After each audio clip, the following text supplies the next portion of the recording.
చిట్టిబాబు అంటే చిన్న తమ్ముడు లాంటి వాడు. విన్న తమ్ముడి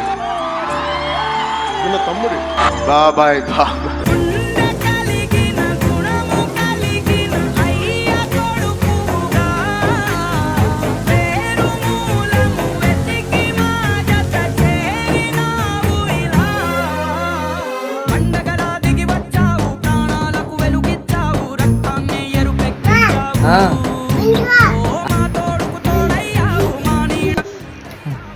అయ్యా నువ్వు స్టెప్స్ కనుక్కొట్టు. ఎలాగమ్మా ఎలాగంటది బాబాయ్? బావు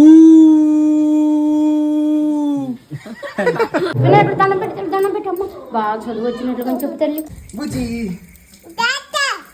బుజ్జి